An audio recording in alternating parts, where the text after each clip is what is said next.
সুদের লেনদেন করবেন না। কেন সুদ খাবেন বাপ? কেন সুদ খাবেন? কেন সুদের লেনদেন করবেন?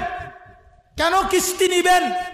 কিস্তি আর সুদ তো বরাবর, কিস্তিও হারাম, সুদও হারাম, স্পষ্ট হারাম।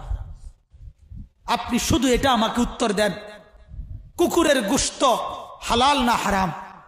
বলেন, সবাই বলেন, কে হারাম করছে? আবার বলেন, আবার বলেন, আবার বলেন। কুকুরের গোশত কেউ খায় আপনারা? তাইলে আল্লাহ যদি হারাম করে কুকুরের গোশত খান না, তাহলে আল্লাহ হারাম করার পরেও সুদ খান কেন? আর সুদ খাইলে কুত্তার গোশত খান না কেন? কথা বলেন না কেন? যিনি সুদ খান তাইলে তিনি কুকুরের গোশত খান তাইলে? কারণ আপনি তো শুনেছেন আল্লাহ তাআলা হারাম করছে, তো আল্লাহই তো কুকুরের গোশত হারাম করছে। তাহলে আল্লাহর হারাম এটা মানলে আল্লাহর হারাম এটা মানবেন না কেন? কথা বলেন না কেন? যদি বলেন সম্ভব না চলা, আল্লাহর কসম সম্ভব। হালাল পন্থায় ইনকাম করে চলা সম্ভব না অসম্ভব? সম্ভব, সম্ভব। আল্লাহর কথা মিথ্যা হয় না। লা ইউকাল্লিফুল্লাহু নাফসান ইল্লা বুসআহা। আল্লাহ কারো উপরে সাধ্যের অতিরিক্ত কিছু চাপিয়ে দেয় না।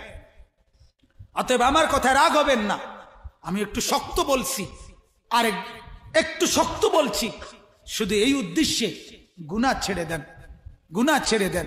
সুদ, ঘুষ, মিথ্যা, মদ, জুয়া, অনেক যুবক, অনেক নওজোয়ান শহরে বন্দরে গ্রামে গঞ্জেও এখন মাদকাসক্ত, মদে আসক্ত, ইয়াবা, ফেন্সিডিল, গাঁজা, হাজারো রকমের নেশা।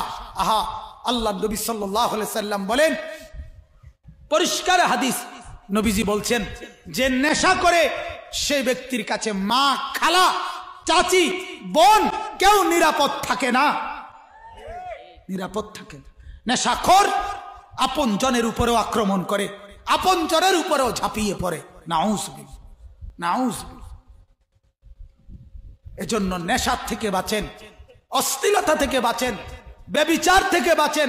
আল্লাহ তাআলা বলছেন, নাইলে আমি দুনিয়াতেও শাস্তি দেব, নাইলে আমি আখিরাতেও শাস্তি দেব। এজন্য আজকে আমার এটাই কথা, মূল বক্তব্য।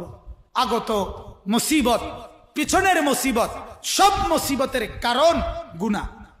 বলেন কোন? গুনাহ। বলেন না কারণ কি? গুনাহ। গুনাহ। আবহাওয়া পরিবর্তন,